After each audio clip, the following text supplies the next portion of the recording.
This is a case on Zolco Industries, which is a decentralized company with two divisions, mining and processing. Both divisions are evaluated as profit center. The mining division transfers or sells raw diamonds to the processing division. The processing division is currently operating at 1 million pounds below its total capacity, while the mining division is operating at full capacity. The mining division can sell raw diamonds externally at $75 per pound. The cost of 1 pound of polished diamonds to be produced by the processing division would be $75 as they pay the transfer price to the mining, plus direct material, direct labor, and variable overhead. These are all variable manufacturing costs, plus fixed manufacturing overhead. And they tell us the total capacity is 5 million pounds per year, and therefore each one of these pounds has to absorb 50. Well, we don't need anything more than that. The processing division has just received an order for 300,000 pounds of polished diamonds at a price of $175. Our total unit costs right now are $185. But that includes the transfer of 75 in there. So Zolco has a policy that prohibits selling any product below full cost. Now, full cost includes manufactured overhead. So the full cost of the pound of raw material in the mining division is $60. Now, we're just talking the mining division. But on that 60, there is 25% of that are fixed costs. So only 75% of the 60 would be variable costs. Okay. Now, would Zolco, the company as a whole, benefit if the raw materials were transferred to the processing division at 60 per pound? So you have to look at the company as a whole. And if they transferred 60, then they could fulfill that order. So if we take the order, are we better off as both the mining and processing divisions? You have to look at this from the senior management's point of view, not the management of either of those two divisions.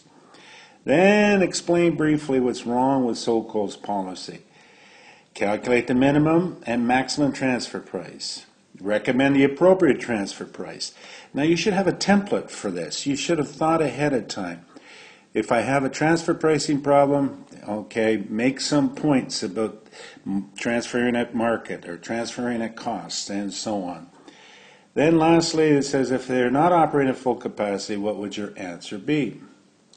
Well, to begin with, the contribution margin on that 300,000 pounds of raw diamonds. This is coming from the mining division.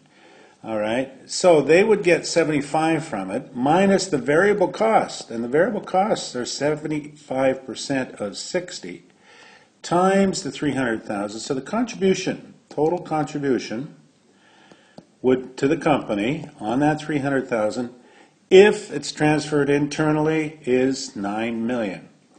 But if I accept the outside order on those 300,000 pounds, I will get a selling price of 175 minus the variable cost to manufacture in the mining division minus the variable cost in the polishing division.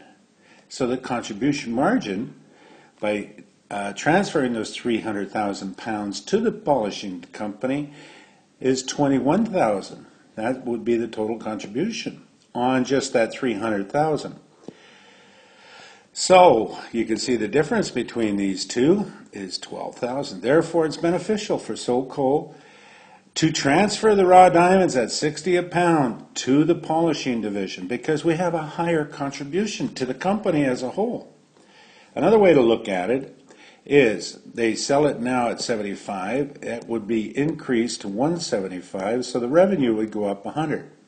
Well, the variable cost would increase only 60, and that would be the 10, 30, and 20 in the polishing division. So therefore, you're going to make a contribution margin of an extra 40 on each one of those 300,000 pounds, which again is your 12 million.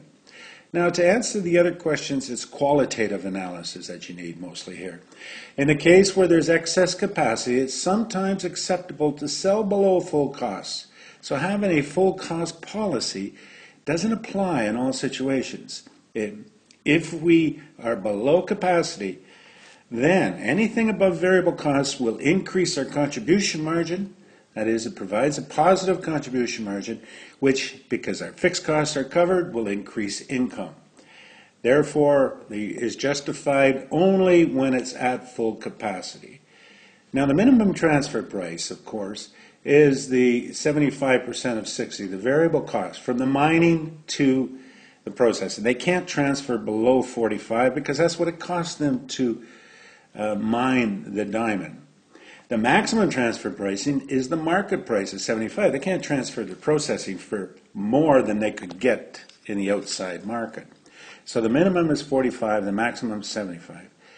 The appropriate transfer price is the market, and that comes from your templates. You know that. You can always drop that one if we're at full capacity. If we're below full capacity, then we can negotiate. It could be anywhere between 45 and 75 because we are not operating at full capacity.